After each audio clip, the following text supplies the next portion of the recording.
ખાઈ જો તે ભળવાગીરી ભળવા જેટલી કરી હે ને ભળવા તે જેટલી કરી હે ને બાકી તે ખોટી જગ્યાએ હાથ નોખ્યો ખોટી જગ્યાએ દુશ્મની આ દુશ્મની તમને બહુ ભારે પડશે। નમસ્કાર મિત્રો, હાલમાં સોશિયલ મીડિયામાં ગમન સાંથલનો વિડીયો ખૂબ વાયરલ થઈ રહ્યો છે।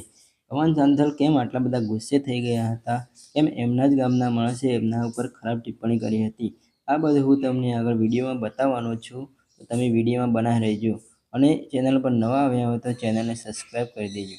મિત્રો, ગમન સાંથલને તો બધા જાણે જ છે, ગુજરાતમાં નહીં પરંતુ વિદેશમાં પણ એમનું નામ ચાલી રહ્યું છે। મિત્રો, એમના જ ગામના એક વ્યક્તિએ ગમન સાંથલના પરિવાર અને તેની માતા વિશે ખરાબ ટિપ્પણી કરી હતી અને ખરાબ ટિપ્પણી કરતો મેસેજ ગ્રુપમાં મૂક્યો હતો, તેથી ગમન સાંથલ ખૂબ ગુસ્સે થઈ ગયા હતા અને એ ભાઈને વળતો જવાબ આપતો વિડીયો પણ બનાવ્યો હતો।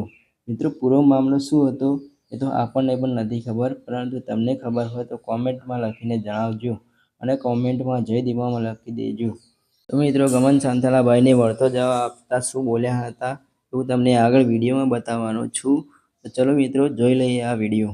રૂપેશભાઈ પટેલ મારું નામ હતું, જિંદગી રહેશે, ઘેર આવો અને તમને રૂબરૂ મળવું, મારે રૂબરૂ લિમિટ વસ્તુ બરોબર, બાકી તે મારા સોમાન ઉપર, દીપોમાના મંદિર ઉપર અને માતાજીના મારા આખા પરિવાર ઉપર તે આ વસ્તુ જે લખી છે ને એનું પરિણામ તારે ભોગવવું પડશે। ભોગવવા ખુલ્લી ચેલેન્જ ચાલીને કહું, કારણ પરિણામ રૂબરૂ મળશે, રૂબરૂ ભેગો થશે। જેમ અમે લાશોના કોઈ મરણું થયું હોય ને, મરણું એ લાશોના બાપના ને બધું અમે ઉઘરાવતા નહીં કોઈના પૈસા ખાઈ જો તે ભળવાગીરી ભળવા જેટલી કરી હે ને ભળવા તે જેટલી કરી હે ને અને ગમન હોનથોડ હું હો ને તું મંદિરના ઓળા લઈને ફરે।